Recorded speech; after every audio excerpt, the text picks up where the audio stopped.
Joining me now, Republican Congressman Devin Nunes, ranking member of the House Intelligence Committee. Congressman, good to see you tonight. Thank you very much for being here.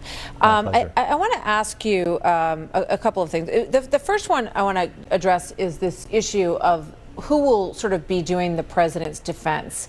There's some discussion that some of your colleagues, perhaps Jim Jordan, John Ratcliffe, would be part of the defense of the White House. What's your understanding of what that's going to look like? Well, my understanding is that the president has his legal team, and they've announced that legal team. What we're trying to do in the House is we're meeting to ensure that the Republicans in the Senate and the Democrats, if they'd like to have the information, have our information, and they also need to have the information about the witnesses that we were not able to call that we think are important to call if they are indeed going to go down the path of witnesses. So I think we will have some of our key people that will be ready and available for the Senate, like John Ratcliffe, who is a trained prosecutor, great litigator. Jim Jordan, you mentioned, maybe a few others that will be on call to help out if needed. And what is their argument going to look like? Well, you have to see what the Democrats' argument's going to be.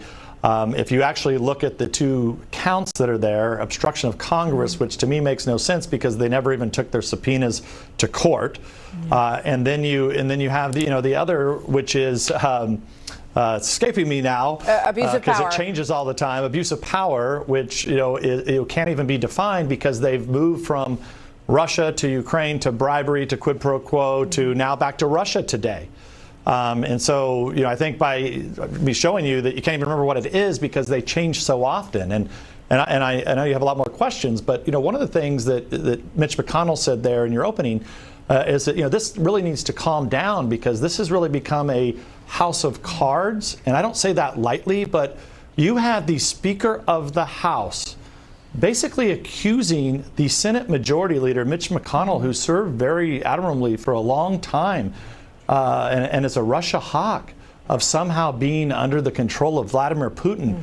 I mean, this is crazy town. This has gone totally nuts. That's why I say I don't say house of cards lightly. Okay. I think they're just trying to search for evidence that just isn't there. So you heard in the intro also that Senator Susan Collins was responding to the new evidence that came through in a bunch of pretty sketchy notes that were written by Lev Parnas, a letter that was written by Rudy Giuliani saying that he wanted a meeting with President Zelensky and that he had the knowledge of the president in presenting this opportunity for a meeting. This is an interview that's going to air tonight on Rachel Maddow's program with Lev Parnas. And I want you to listen to what he said about what the president knew about these investigations into Biden and Burisma. Watch. What do you think is the main inaccuracy or the main lie that's being told that you feel like you can correct? That the president didn't know what was going on. President Trump knew exactly what was going on.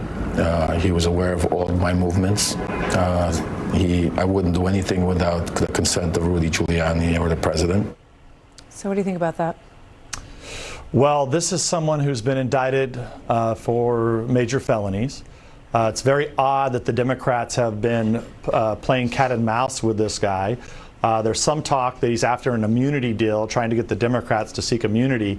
We've been going through his notes and phone records and all this stuff for the better part of a week. It doesn't seem like there's anything of any relevance in there. And you have to remember, this is someone, as a matter of fact, I think I came on your show, Martha. This person accused me of being in Vienna. Him and his lawyers accused me of being in Vienna, meeting with Ukrainians in 2018 with him. I mean, this is someone who doesn't tell the truth. It's something that didn't happen. So this person has a real problem with the truth, not to mention he's been indicted.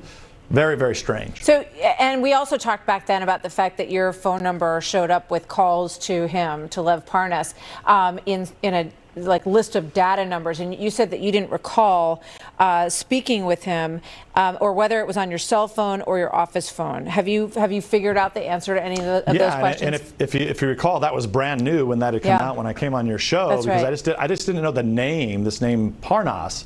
So what I always like to remind people is we are dealing with people every day. We're an oversight committee. So we have incoming calls that come to my office, to my cell phone, et cetera, et cetera. And then you know now that he had called my cell phone. And I didn't know his name. I didn't remember the name, but I did remember going back, looking at where I was at the time, because, you know, you can do that now. You actually know where you physically are. Checked it with my records. Right. And it was very clear. I remember that call, which was very odd, random, talking about random things. And I said, great, you know, just talk to my staff, and boom, boom, boom. And that's, which is so there was no normal, discussion about the procedure. Ukrainian ambassador. Was there any discussion about the Ukrainian ambassador and the fact that she should be removed in that call? Well, the first time I remember the name Yovanovitch, the ambassador, was not until this impeachment sham started.